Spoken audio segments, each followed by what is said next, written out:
اهدنا الصراط المستقيم صراط الذين أنعمت عليهم غير المغضوب عليهم ولا الضالين. Amen. So today I have a theme, and the question is, where is your focus? So I'm going to read a little bit from the Quran, The Gift by Hafez, some Shah story, and Allah's name, and then we can talk about this, okay? So this is from Sheikh Tanner's Quran translation. Allah presents a parable to you. On the one hand, there is a powerless slave who has no control over anything. On the other hand, there is one on whom we have bestowed a goodly provision from us, and they share secretly and openly from it. Are they equal? All gratitude and praise belong to Allah, but most of them do not know. Allah presents another parable. There are two men. One is mute and has no control over anything. He is only a burden to his master. And wherever he sends him to run an errand, he brings no good. Now, is he equal to the one who commands with justice and follows the confirmed and sure path? Surely to Allah belongs the hidden realm of the universes and the earth, and the matter of the hour is just as close as the blink of an eye, or even closer yet. Most certainly, Allah is able to do all things. Allah brought you from the wombs of your mother, not knowing a thing, and gives you hearing and seeing and spiritual hearts, or perception centers, to give you the opportunity to be thankful. Do they not see the birds suspended in midair? No one holds them up except Allah. Truly, here are also signs for a believing community.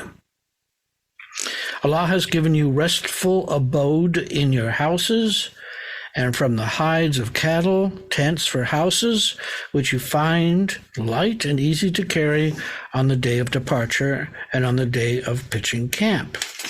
And from the wood, fur, and hair are furnishings and articles of convenience, a comfort for a while.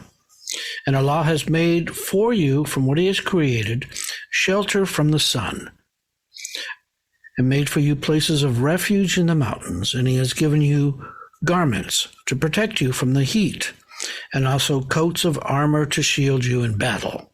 Thus He has completed His favors on you to give you the opportunity to accept His terms. So this is from the Quran. Now, short story. The Khan John Fishan Khan was at one time frequently preached against by a certain mullah of Kandahar. He called for reports of the mullah's sermons and studied them, but he said nothing publicly.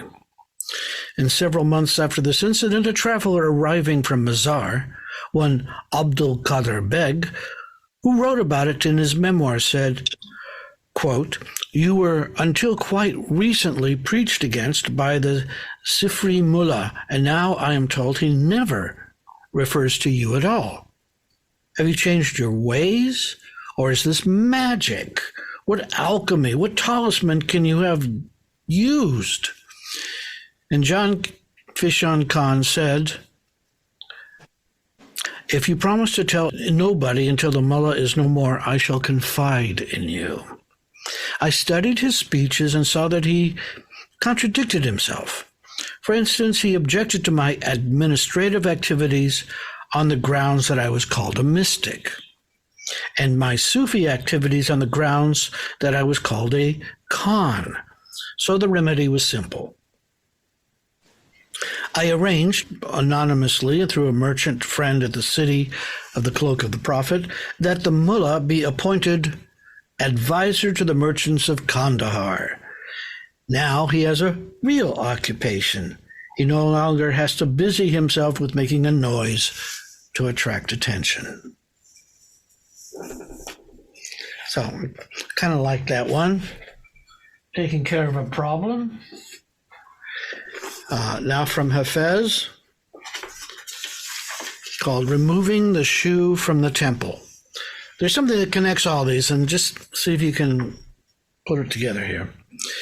Once someone asked me, why do saints seek divine annihilation and are often humble and like to spend their free time upon their knees?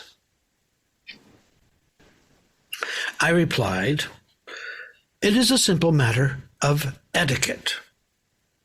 And they said, what do you mean, Hafez? Well, I continued, when one goes into a mosque or temple, is it not common to remove what covers your feet? So too does it happen with this whole mind and body. This is something like a shoe's sole when one begins to realize upon whom you are really standing. One begins to remove the shoe from the temple. Did that land, or do I need to read that again? Can you read that again? Yes, of course. Once someone asked me, why do saints seek divine annihilation, are often humble, and like to spend their free time upon their knees? I replied, it's a simple matter of etiquette. And they said, what do you mean, Hafez? Well, I continued, when one goes into a mosque or temple, is it not common to remove what covers your feet? So too does it happen with this whole mind and body. This is something like a shoe sole. So when one begins to realize upon whom you are really standing, one begins to remove the shoe from the temple. And one of Allah's names, Al-Wajid, Allah finds and obtains whatever He wishes, whenever He wishes. Allah is able to find any of His creatures instantly, especially when He wishes to exercise His will upon it. It is even superfluous to use the word find, because all creation is in His presence at all times. Nothing can hide or retreat to a place that is out of His reach. Allah has all He needs to exercise His will. The servant must never consider herself separated from her Lord. Her Lord is ever present within and without her, and the servant is ever in the presence of her Lord. When the servant has a need, it suffices him to feel and say, "O Lord, I am in your presence, and my state and my needs are better known to you than to myself." One is always in need. There is always trouble for which one seeks relief. At times we feel the need of other people like ourselves, a doctor, lawyer, judge, accountant. It's not possible to seek an audience with these people at any time of the day or night. Such ceremony and difficulty one must go through to present one's case to them. Yet how often we submit ourselves to go through all that complication while the Lord of all these servants, the curer, the just judge, the rich sustainer, the merciful, the best of masters, the loving one, the all-powerful, the ever-present, invites us into His presence 5 times a day at the appointed prayer times, and we neglect to go to Him to present our needs. Not only 5 times a day, but wherever you are, at whatever time of the day or night. He is there to satisfy your needs with all his love and compassion and wisdom and treasure. All you need to say is, Ya Allah. Why is focus important? What is your focus, and what do you think all of this is about? I open it to you. Focus is important because it helps us to keep us, or reminds us of why we're here, to get to know Allah and to know Him more intimately. So if we have focus, it's that continual reminder of our choices and where our focus or awareness needs to be at, to the best of our abilities at a specific or that particular time. Good. All right. So focus is a reminder. Is that what you're saying? Mm-hmm. It's a way to remind ourselves what's important. Mm-hmm. Yeah. Okay. By focusing, one doesn't stray. So it's like lighting the path, as it were. Correct, yes. Because that's where the naps start to get all, it starts to stray. So instead of focusing, you kind of go into multiple thoughts. Yes. And then I think it's important to just bring oneself back, if one can remember, of course. So how do you bring yourself back? Well, I tend to go into what I call my, I always call myself the queen of daydreaming. So that's my straying, if you like. Mm-hmm. And then when I start to get into a particular state of, whether it's, poor me or, whatever, then I just start to bring myself back and I just go, Ya Allah, or just go into gratitude instead of complaining, because there is so much to be grateful for. Excellent. Well, talking to you, I'm very grateful for that. Well, thank you. It's always a pleasure. Gratitude's a great way to come back. That's a good idea. So focusing is a reminder that keeps us on the path, keeps the light on, as it were. And when you get lost in daydreams, a little bit of gratitude goes a long way to bring you back. There's nothing wrong with daydreaming. I think it's a useful technique and tool to help work out problems. So on that, Shay, I think the interesting part of my journey has been that what you have to focus on. Okay, so you're always trying to focus on Allah, right? But Allah in manifestation can be anything.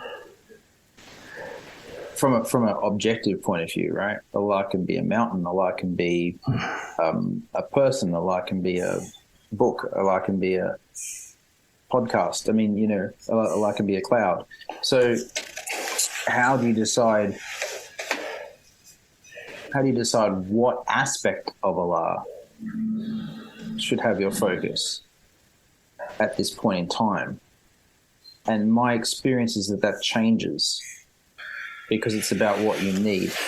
And as you say, Allah always puts right in front of your face the thing that you need to focus on.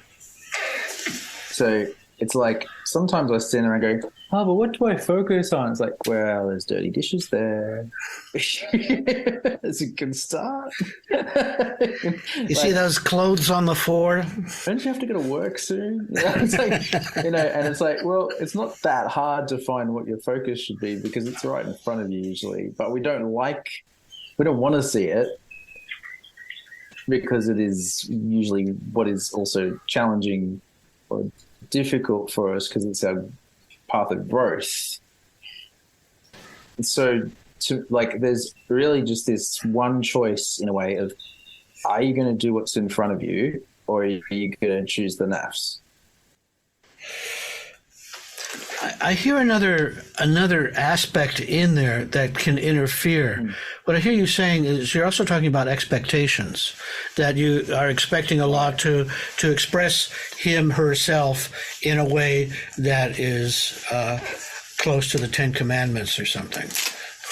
Yeah, or even like you might expect to hear Allah in music, but Allah comes to you through an ad for car parts. I mean, it's not like Allah doesn't, like it says in the Quran, it doesn't, was it condescend or doesn't, object to taking the similitude of anything. But you got to be awake, because then if you're not, you only see yourself, you don't see, like you can see that same ad or whatever it is that Allah is trying to talk through, person, situation, and only see yourself. And I think the indication of that is you're getting angry, you're getting frustrated, you're feeling like a victim, you're upset with people, you're feeling shame and or like hard on yourself, or then you're seeing yourself. But when you can be in the exact same situation but see Allah, your focus is on the Allah of that situation. Right. Very good. And that's kind of, it takes effort to keep that focus. And it also takes effort to realize and wake up to the fact that you lost your focus, and to not berate yourself or victimize yourself in coming back. I think that's important. Like you always say as well, the getting lost and coming back must be part of the point, because otherwise we would have been made without the ability to get lost. That's right. We latch onto things thinking, oh, that's Allah. And then, the next day it's not anymore, but we're still latching onto it because that's what we think Allah looks like. But Allah has moved on. That's very true. And this requires a certain kind of listening that very, very few people know how to do. It's called listening to your heart. And listening to your heart means you have to be quiet. If you're lost in the chatter of the nafs and the mind of getting things done, you're going to lose the fact that your heart's trying to get through. And it could be, it's not going to be making, stentorian announcements. It's going to say, I think the blue pants today. What do you think? And you're going, what? Shut up. I'm gonna wear my jeans. And it's kind of like, yeah, okay. And that was it. That was the heart speaking to you, and you deciding that you were in charge, which is perfectly fine, and it's not going to fight with you. That's not what it's about. Now, the other thing I want to bring up is Rumi calls what you've described as the open secret. Nobody's trying to hide the fact that Allah is behind everything, manifesting in every way, and trying to give you what you need. We get in the way of that and decide that we close the door, basically. And as we've talked about before, the idea of being a human being or coming into Insani Kamil, the integrated human being, all it means is you're in a cell and you are in prison, and nobody has locked the door. All it takes is just to open the door and leave the prison. The prison, one way to look at it is all the programming that your culture and your family has imposed upon you, or have attached the strings that make you like a puppet. Your job is to cut the strings. and see things for what they really are, which we call hakika. Other comments? So, Ali? Sheikh, just a question, just coming back to the example, the example you gave on the heart, and the heart telling you to wear blue pants, or would you say the heart is trying to come through all the time? This is where I find it sometimes. If it's coming through all the time, and if we try to listen to the heart all the time, then there's going to be no thinking involved. When do we think? When do we? Okay, let's look at, what do I call this? Evolution? Evolutionary, our brains are to help us survive. They're fantastic algorithms, hundreds of thousands of algorithms of predicting of what's going to happen. And we use those algorithms to help us get through the day, to drive our car, to walk down the street, to have conversations, to know that it's a good day to shave, or, you know, to work socially and to work in the world. So that's our brain. It's our onboard computer. It allows us to get things done and not get killed.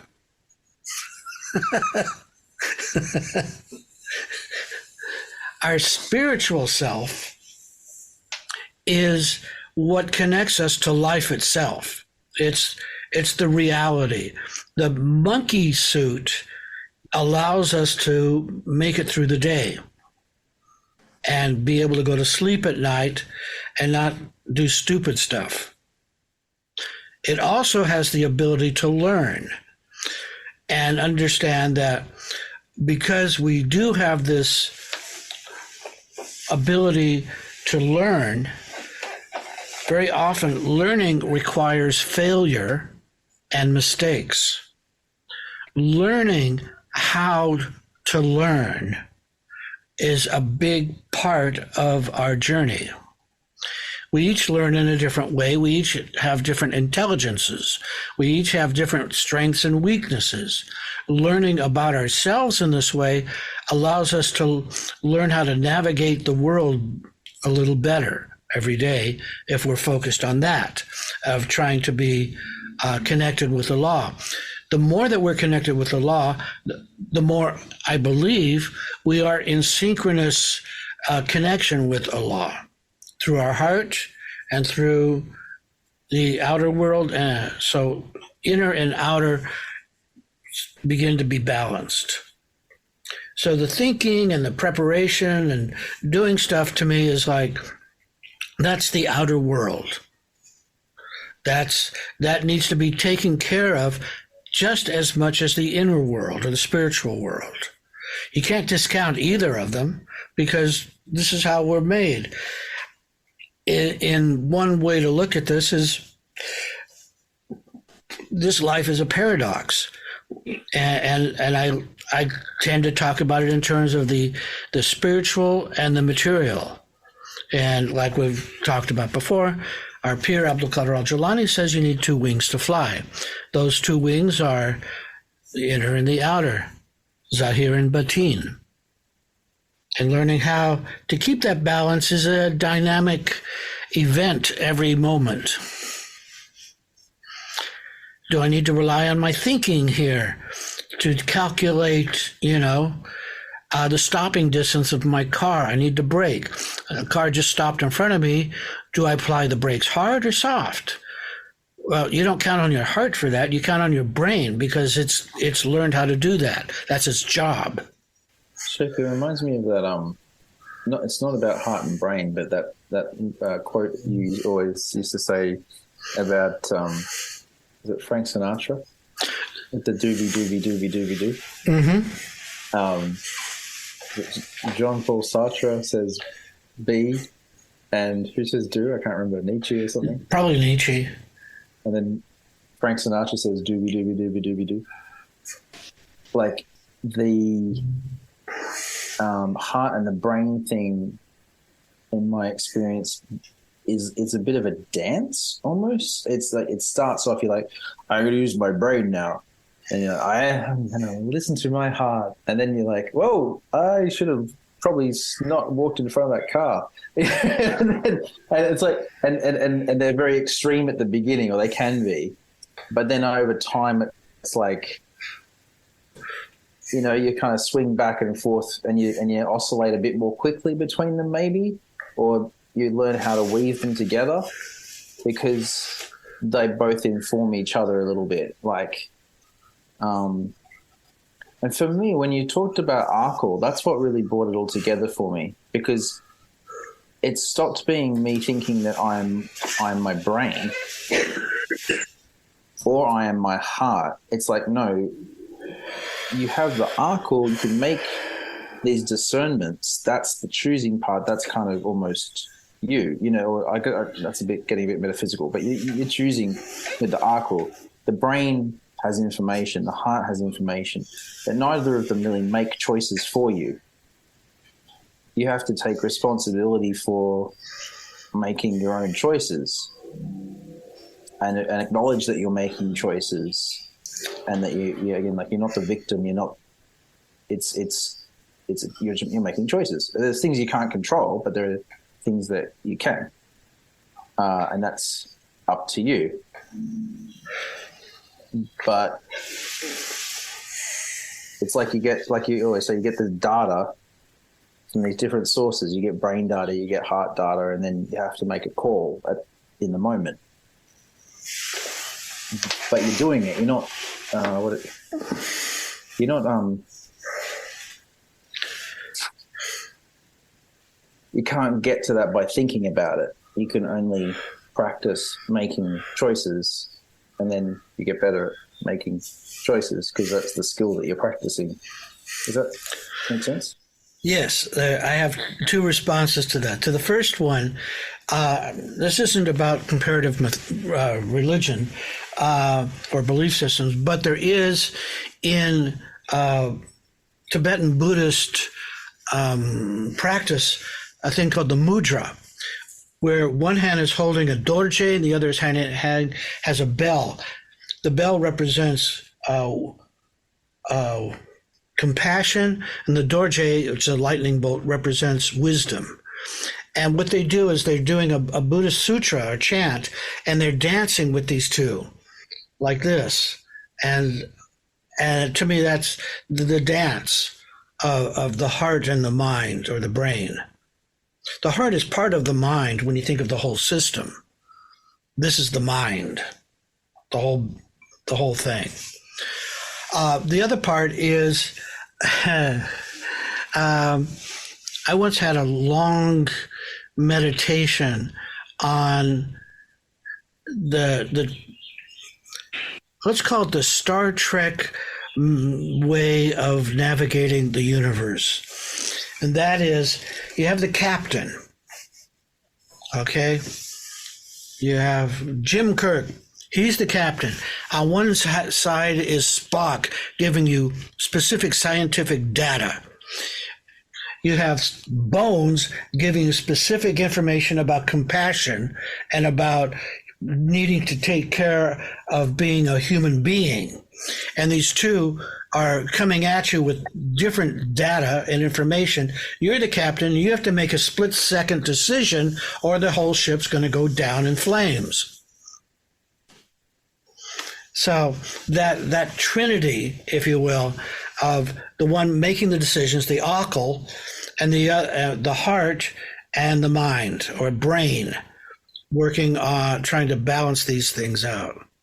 There's a really good comic called The Heart and the Brain. I don't know if you've ever seen it. No. It's really funny. It's not exactly the way we talk about the heart, but it's interesting. Might send you a... That's right, awkward Yeti. It's okay.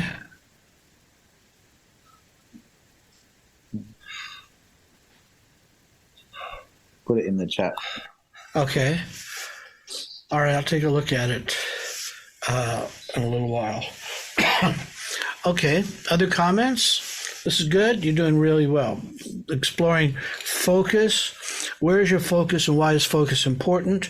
So far, we've got focus as a reminder that we are in Allah's presence all the time, which doesn't mean that we're not going to daydream or do rehearsals or imagine things. And then to bring ourselves back, sometimes we use gratitude to bring us back. And to not get too caught up in being a victim of getting off track, but to just gently bring ourselves back. And that this is kind of like a dance between the heart and the brain, or the Spock and Bones. Which is why I think actually the series worked so well, is because it reflected the metaphor of life. Okay, other thoughts? Rukaya. When we're talking about focus, I'm also thinking of the word concentration. Maybe it's the same, synonymous, maybe different, but I'm thinking it's very important, because even in a worldly sense, nothing can be achieved without concentration or focus, whether it's at work or study or anything. So why should spiritual life be any different? It's without focus, without concentration. How can we do anything? How can we be with Allah, or how can we work on ourselves or achieve anything? Good. The result of that is that you learn that whatever you focus on is what you become. And what shapes the world around you is where your focus is. If your focus is on drama and interpersonal script playing, you're going to be within that kind of context. If it's about gathering material goods, that's just how you're going to see the world. In other words, your focus is limited. You can't focus on everything. You can only focus on basically one or two things. Within that focus, if you're focusing on that which is in the world of change and transformation, anything in the world is always going to be in a transformative state. It's always going to change. So if your focus is on cars or houses or jobs, all that's always going to change. There is no permanence to any of that. So to me, the smart thing to do is, why not focus on that which is not involved in change, but it's more permanent or steady? And that would be Allah, and any manifestation of Allah, which is permanent. It's kind of like the difference between the wheel and the hub, and the inside of the hub, the part that very rarely turns, whereas the hub's always going around and around all the time. In Buddhism, that's called samsara. It's the world of change. The inside, the whole of the donut, there's no change, or the whole of the wheel. So that's why I'm talking about focus, is because where you put your focus is what you become and what becomes around you. This is, to me, a truth. I've seen it happen all the time. Whatever you're looking for is what you will find. I mean, our peer Jesus said exactly that. You will find what you seek. Same thing. It's exactly the same idea. What you're looking for, you will find it. So be careful what you're looking for. I have a question. It kind of ties into, I think, what Ali was asking. Mm-hmm. Is let's say that I want to work on a project that's very ambitious. It's going to require a lot of commitment, And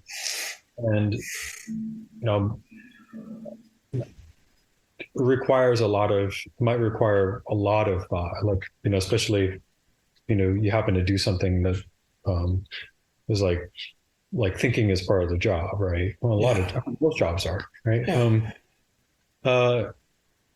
So how, I guess, how can we bring Allah in that case, to like focus, if we're having to spend a lot of time in our head, it seems like the kind of, that's not time that we're spending focusing on our heart. And that, might require, spending nights and weekends working this project, which may take a very long time. And it could be something that's a commitment that could take maybe years to materialize. Gee, I have no idea what you're talking about. All my projects have taken more than 10 years, whether it was the first musical I wrote, or the symphony, or the orchestral works, or the screenplays. All of them have been longer than 10 years. Take long-term focus. Yeah, and what this is it isn't about the thing itself, but what you're willing to go through and the changes that will happen because of that. This is a form of alchemy. Alchemy is not burning something in a test tube or in a pot or anything. It's what happens over time. It looks like so much fun. Sorry. It does, but it isn't about that. It's about you.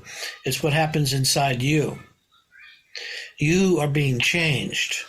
What is being changed? Everything. And that it almost doesn't matter what it is. Because when you commit yourself to something that's bigger than you, it changes you. And depending on the project, in good ways or not good ways. If it's good, your heart's happy to do it most of the time. There's things that are hard, that get difficult, but that's how you learn about yourself and who you are, through difficulties, through friction, through burning. That's one of those alchemy things. Can I share a quote, Sheikh? Yeah. I once heard, I can't remember where I saw it the first time, but I love it. This saying, if you don't sacrifice for what you want will become the sacrifice. Whoa. Good one, isn't it? I can't take credit for it. I just can't remember where it's from. But it makes a lot of sense in a lot of context, and it makes you think of, well, what are my priorities? What do I really want to achieve? And is what I'm doing right now helping with that? Yeah. And I think perhaps for me, one of the basic questions I ask myself, will this help bring about a better world in some way? Does this make things better? And if I can answer that and say definitely yes, then I'll commit to it if I feel like my heart is happy and pleased to do it and the energy's there.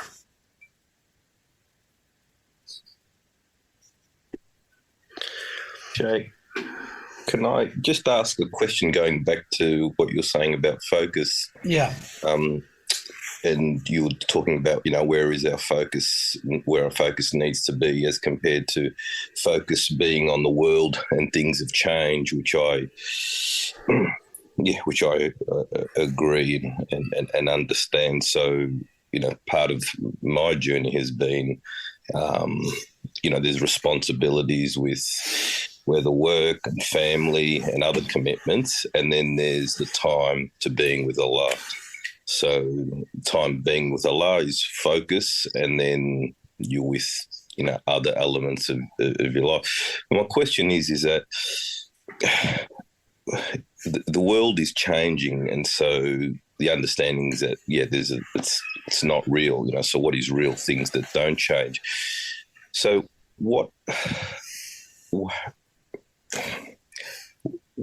if our focus it needs to be on things of impermanence, such as things of the world, but yet we still have the understanding that Allah's behind that. Is that the same thing? Sort of, does that make sense, or do I need to explain a bit clearly? Can you put that into a sentence? A question. Well, if our focus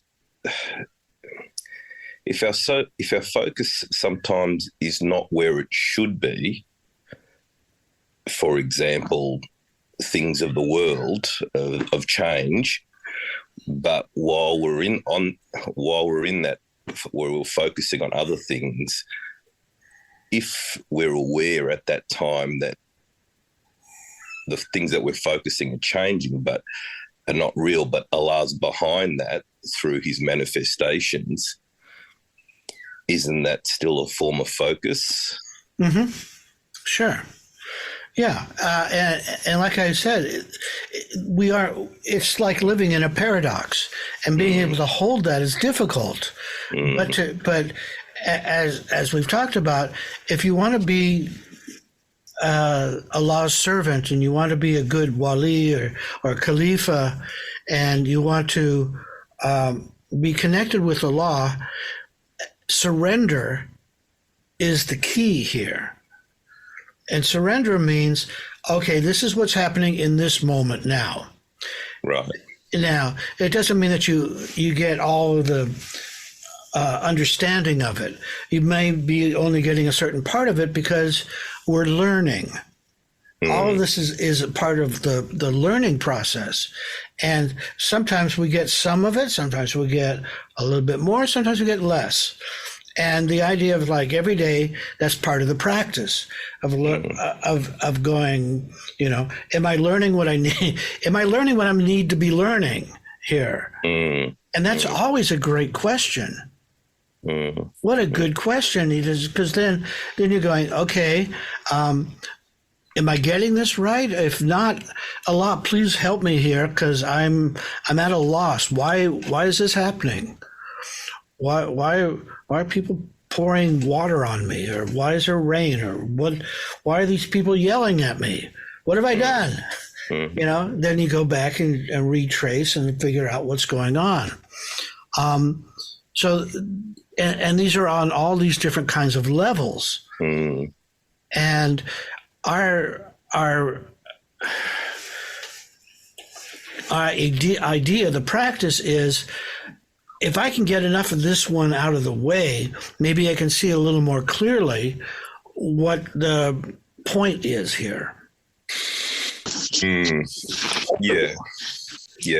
I think maybe, more specifically, if it helps, is like what if someone was, for instance, focused on building model airplanes, and it's too focused on that. And one could say, oh, you're not being focused on Allah, but through the art of building model aeroplanes, if you can see, for the designer of Allah's attributes, Musawwir and other aspects coming in, then your focus becomes a bit more pure. And like we were saying before, very often by focusing on one thing, it can open up and become a way to understand Allah. Or at least an aspect of Allah that you weren't aware of before, if your focus is on Allah. If Allah doesn't concern you, then you're just going to be learning about some physics. But if you go, okay, I'm trying to understand about Allah through model airplanes, and I've affixed a ramjet to the top of this balsa flyer. Let's see what that does. And the thing, you put it out there, the ramjet turns on, and it burns the whole thing up, and you go, wow, okay, that's cool. I shouldn't do that again, but I learned something from that. The other thing, if I could just add one more thing with focus, is I found that, and this may just be for me, I don't know if it works for other people, but when I was younger, I used to be like, oh, I don't do that anymore. I do this now. And I almost lamented that I didn't do that other thing because I was now focused on this. But as I get older, I've noticed that things just come around in cycles. And like, you know, I spent a bit of time doing some programming when I was younger, the computer programming. I was like, I let it go for a long time, and I was doing a lot more education. And then this year, it's like suddenly I'm writing an app for educational purposes, and it's come back. And you never know, I think, in Allah's sort of plan of the story where things are going to meet, separate, diverge, combine, mix up. Like, we're so small in our focus, like in our understanding. You know, you might get this obsession with model aeroplanes, and then in 5 years' time, you might find out that that's exactly what you need to do something for Allah. And you don't know what it's like, why you're doing it at the time, but it comes out later on, oh, I needed to teach this kid about model airplanes, and that's how I connect with this troubled kid, or, you know, whatever. Like, it's something, you know, like something will come through, and it's like music almost. Like it the sort of the patterns repeat and mix and. Yeah, and what somebody said is, you don't know your story because it isn't over yet. Exactly. So, but what you describe is mostly my life. All the stuff that I did, which it seems so off the wall and so rebellious and weird, and I didn't understand myself what I was doing or why I was doing it. Until now, when all this weird stuff that I did comes into play in trying to explain weird stuff. You're just ahead of the curve, Shaykh. Yeah. I have a maybe an observation. Okay. Focus. Well, that perhaps there's a minimum threshold of focus for me as a human being to be able to accomplish anything. And I kind of work backwards in this, because I was thinking, and I was like, oh, it's like trying to boil water with a candle, right? And so I was wondering if I could read a short Nasruddin story. Sure. The title is Cooking by Candle, and this is in the Idris Shah, The Exploits of the Incomparable Mullah Nasruddin. Nasruddin made a wager that he could spend a night on a nearby mountain and survive in spite of ice and snow. Several wags in the tea house agreed to adjudicate. Nasruddin took a book and a candle and sat through the coldest night he had ever known. In the morning, half dead, he claimed his money. Did you have nothing at all to keep you warm? Asked the villagers. Nothing. Not even a candle? Yes, I had a candle. Then the bet is off. Nasruddin did not argue. Some months later, he invited the same people to feast at his house. They sat down in his reception room, waiting for food. Hours passed. They started to mutter about food. Let's go and see how this is getting on, said Nasruddin. Everyone trooped into the kitchen. They found an enormous pot of water under which a candle was burning. The water was not even tepid. It's not ready yet, said the mullah. I don't know why. It's been there since yesterday.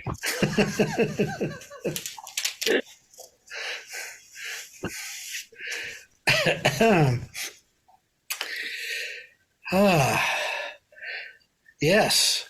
So how do you understand that? You know, this might have been the first time that,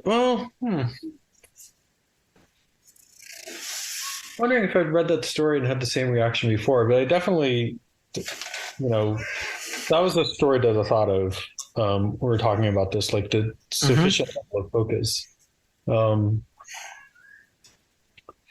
So, yeah, I mean, I guess, my understanding of it is like putting in 1%, I'm not going to get 1% out. Putting in 10%, I'm probably not going to get 10% out. I mean, you need to commit more, up to who knows what level, but before I see any sort of result. Yes. And so then focus ends up coming into play with that as well, like sufficient commitment. Okay. That reminds me, did we answer your question from before? The question was about what if I have a project I want to do that's going to take... Oh, yeah, absolutely. Yeah, perfect. Hey, Robert, have you heard of constructor theory? Say it again? Have you heard of constructor theory? No. You might be interested, just from the idea of the candle and the boiling. It's a thing of looking at physics in terms of what is possible and what is not possible, and the idea of it relates to entropy and stuff like that. So I think you might be interested in terms of talking about what's most necessary to achieve a particular task, how much focus, and it might be worth having a look at anyway. All right. Yeah. Thank you. I just found a Wikipedia page on it. I'll have a look. Oh, I just went off on a side tangent in talking, Millie, and what you were talking about in this theory idea of what it takes to make something happen or possible. Are there like 30% focus, 60% focus amounts? I mean, to make something happen, are we talking percentages? No, it's more about physics. It's more about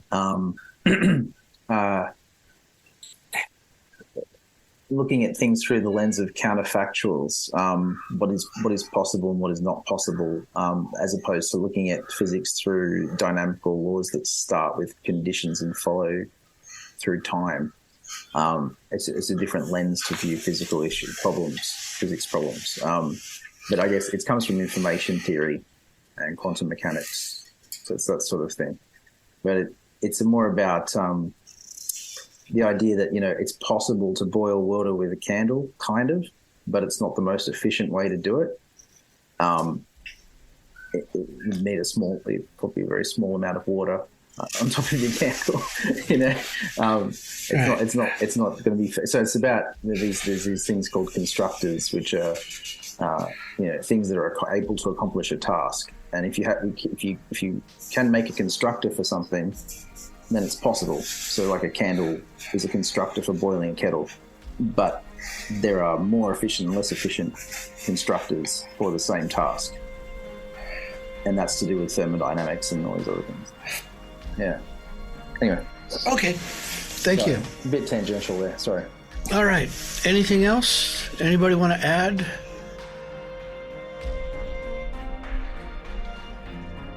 أعوذ بالله من الشيطان الرجيم بسم الله الرحمن الرحيم الحمد لله رب العالمين الرحمن الرحيم مالك يوم الدين إياك نعبد وإياك نستعين اهدنا الصراط المستقيم صراط الذين أنعمت عليهم غير المغضوب عليهم ولا الضالين آمين. Thank you for joining us today. Thank you very much. Thank you, Sheikh. Thanks, everybody. Thanks, everybody. Yeah. Thanks, everyone.